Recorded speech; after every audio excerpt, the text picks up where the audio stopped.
Welcome to the deep dive. Today we're all about storytelling. Well, not just any storytelling, how it's structured around the world. Oh, interesting. Yeah, it's like a secret code, you know, unlocks how different cultures think. I like that. So, our source today is this really cool piece about global storytelling traditions. Okay. We're going to be exploring everything Wow. from the familiar three-act structure like we have in the West Mm-hmm. to the circular tales you find in the East, the episodic narratives of India, Really? and so much more. It's amazing, isn't it, how these different structures reflect different cultural perspectives. I mean, like on time, Hmm. on the nature of reality, Yeah. even the relationship between an individual and their community. Yeah. Okay, so let's start with something that's probably pretty familiar to you. You know that linear three-act structure that's so common in Western storytelling? Ah, yeah. Think about like a classic fairy tale, or even a blockbuster movie like Star Wars. Okay. You've got the setup, the conflict, and the resolution. It's that Mm, clear beginning, middle, and end. right. And that linear structure, Mm-hmm. it really mirrors, I think, the Western emphasis on progress, Interesting. cause and effect, Mhm. a sense of moving forward in time. Yeah. It's about a single protagonist Mhm. driving the action, overcoming obstacles Mm. to achieve a specific goal. Yeah, right. Makes sense. But things get really interesting when we head over to Eastern storytelling traditions, Oh, yeah. particularly in places like China and Japan. Okay. Here we see this concept of circular narratives, Circular narratives. where the end often connects back to the beginning. It Yeah. reflects a totally different worldview. You see, in many Eastern philosophies, time isn't seen as a straight line. Really? It's a constantly turning wheel, a cycle of birth, death, and rebirth. Wow. And this idea of cyclical time, Mm-hmm. it's reflected in their storytelling, where endings loop back to beginnings. But it Oh, emphasizes the interconnectedness of everything. that's so interesting. It's like the story itself becomes a reflection of the cyclical nature of life in the universe. Exactly. And it's not just about the circular structure, is it? No. Eastern stories also tend to have multiple plot lines, all unfolding at the same time. Exactly. Unlike that Western focus on a single protagonist, Eastern narratives weave together the stories of multiple characters' families, showing how individual actions ripple outward and then impact the larger community or even the cosmos. So it's like a much broader lens that allows the audience to see how interconnected everything is, like the characters and the events across generations.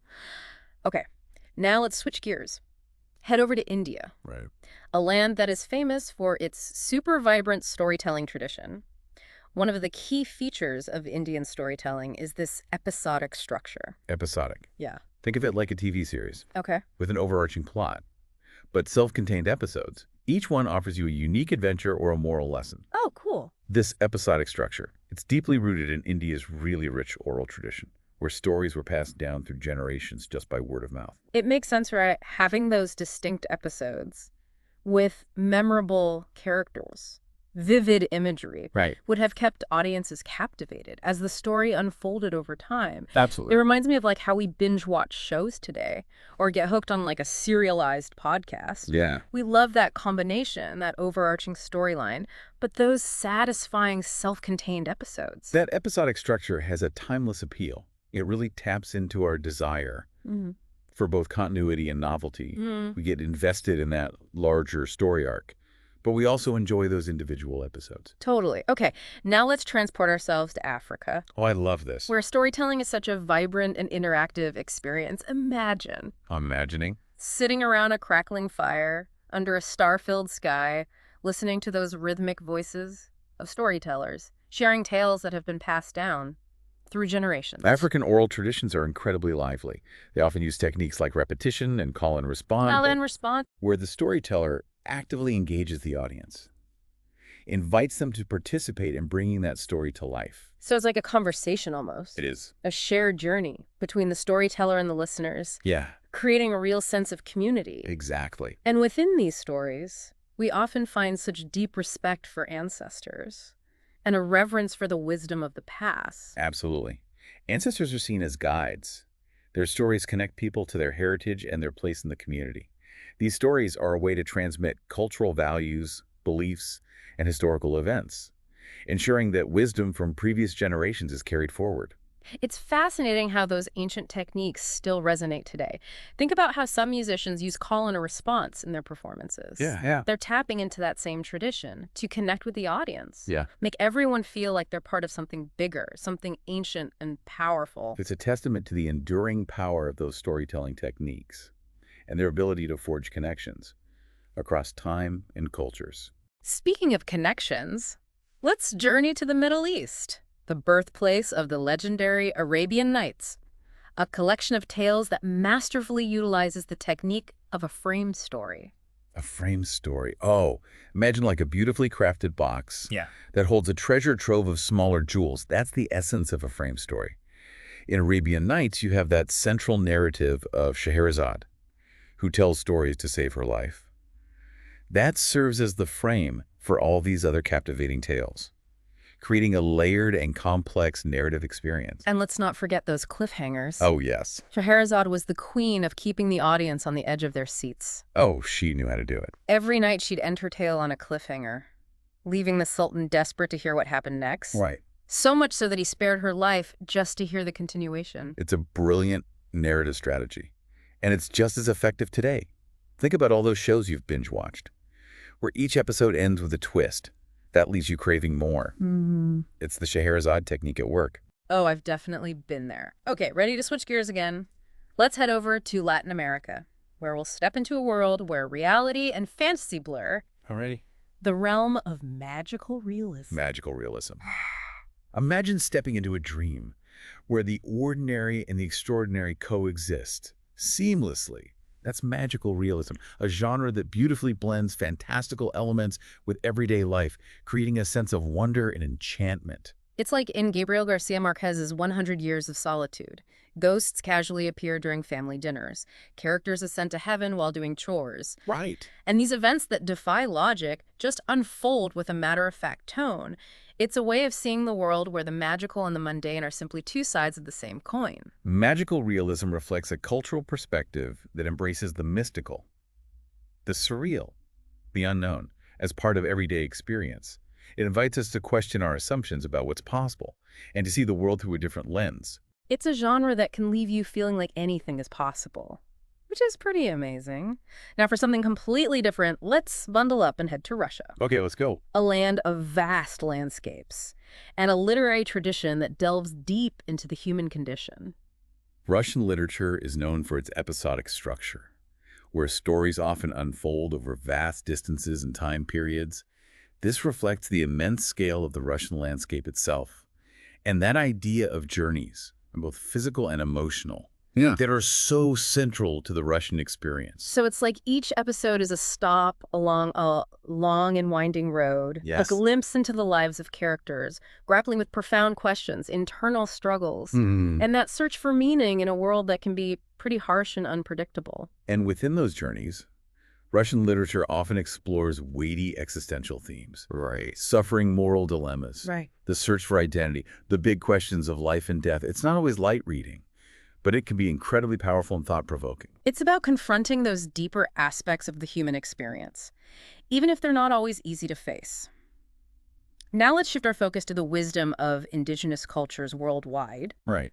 where storytelling holds a sacred place. Indigenous storytelling is deeply rooted in oral tradition and song, with stories passed down through generations, often accompanied by music, chants, and dances. These elements create a truly immersive and multi-sensory experience, connecting people to their ancestors, their land, and their cultural heritage. And one of the most striking things about indigenous stories is that deep connection to nature. Yeah, nature isn't just a backdrop in these stories. It's a living, breathing character, a force, a source of wisdom and spiritual guidance. You often encounter themes of respect for the earth, the interconnectedness of all living things, and the importance of living in harmony with the natural world.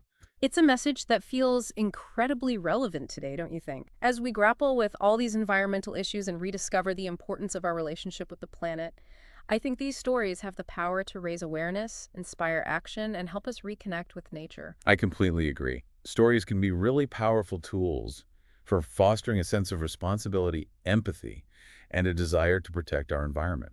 Okay, now get ready for a complete change of pace. We're going to explore the art of brevity in storytelling.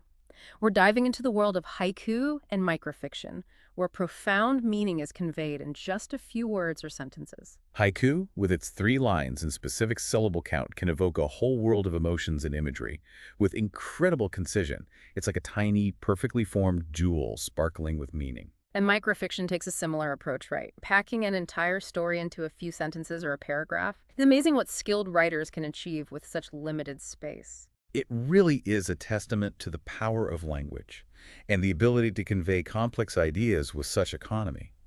It's a challenge that many modern writers embrace, especially in the digital age, where we're often trying to express ourselves in concise, impactful bursts. Think about Twitter, where you only have 280 characters to get your point across. It forces you to choose your words so carefully. Make every single character count. It can be quite challenging, but also incredibly rewarding when you manage to convey a complex thought in such limited space. Absolutely. It hones our ability to be concise and impactful with our words, which is a really valuable skill in any form of communication. Okay, last but not least, we arrive in ancient Greece, the birthplace of Western theater, and home to these epic tales of gods, heroes, and tragic destinies. Get ready for some serious drama as we explore the world of Greek tragedy. Greek tragedies are renowned for their 5-act structure, and they've had a profound influence on storytelling for centuries. Each act serves a very specific purpose in how that drama unfolds. Can you walk us through those 5 acts? Sure. The first act, the prologue. It sets the scene and introduces the conflict. Then the second act introduces the chorus, which acts as a commentator on the action, offering insights and reflections on the characters and events unfolding on stage. Then the third act consists of episodes where the plot develops and tension builds. The fourth act brings the climax and the characters' responses to their circumstances. And finally, the fifth act, the resolution, brings the story to its tragic end, often marked by catharsis, a purging of emotions for both the characters and the audience. It's amazing how this structure has endured through the centuries. And within this 5-act framework, Greek tragedies tackled some pretty heavy themes: fate, hubris, excessive pride, the consequences of defying the gods, and the complexities of human nature. Take Oedipus, for example, who unknowingly fulfills a prophecy by killing his father and marrying his mother. It's a story that explores the limits of free will and the inescapable power of fate. Greek tragedies often served as cautionary tales, reminding audiences of the dangers of pride, the inevitability of fate, and the potential consequences of our actions. They highlighted the fact that even the most powerful individuals are subject to the whims of fate and their own inner flaws. And these themes are still so relevant today. We see them reflected in modern stories about ambitious leaders, tragic downfalls, and the eternal struggle between good and evil. It's a testament to the enduring power of those ancient stories and the questions they raise about human nature. They really offer a glimpse into the human condition, reminding us of our shared vulnerabilities, our capacity for both greatness and destruction, and that enduring influence of fate and choice in shaping our lives. It's been an incredible journey through the world of storytelling, hasn't it? We've explored so many different cultures and traditions, and it's clear that storytelling really is this universal language. It's how we share our experiences, our values, and our understanding of the world. Absolutely. What has stood out to you the most on this journey? I'm constantly amazed by the diversity and the ingenuity of human storytelling. Yeah. I think for me, it's been fascinating to see how these ancient storytelling structures are still relevant today. Whether it's the cliffhanger ending of our favorite show, the episodic nature of a podcast we're hooked on, or the circularity of certain narratives, we're still drawn to these same storytelling elements that have captivated audiences for centuries. That's so true.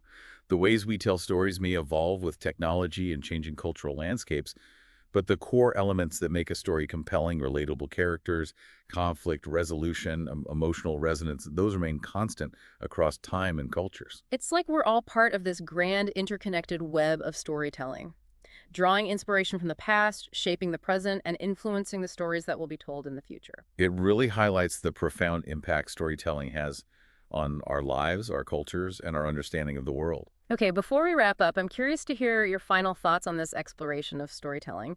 What's one key takeaway you'd like our listeners to ponder as they continue their own journeys through the world of stories? That's a good question.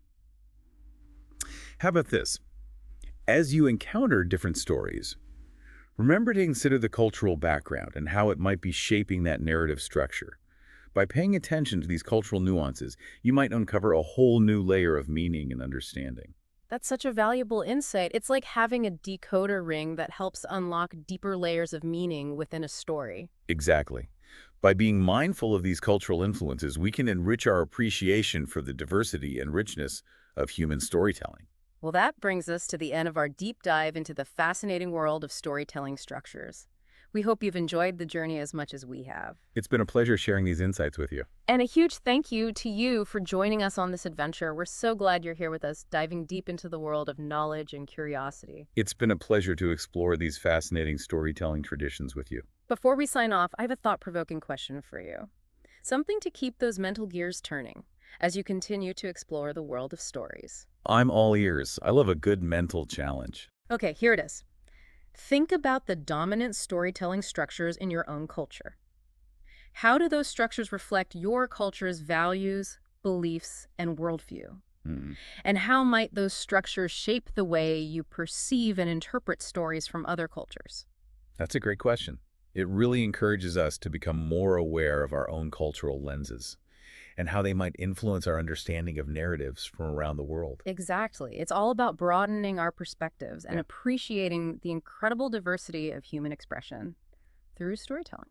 Well, that brings us to the end of our deep dive into this fascinating world of storytelling structures. We hope you've enjoyed the journey as much as we have. It's been a pleasure sharing these insights with you. A huge thank you to you for joining us on this adventure. We're so glad you're here with us, diving deep into the world of knowledge and curiosity. Keep those brains buzzing, and we'll catch you on our next deep dive. Until then, happy storytelling.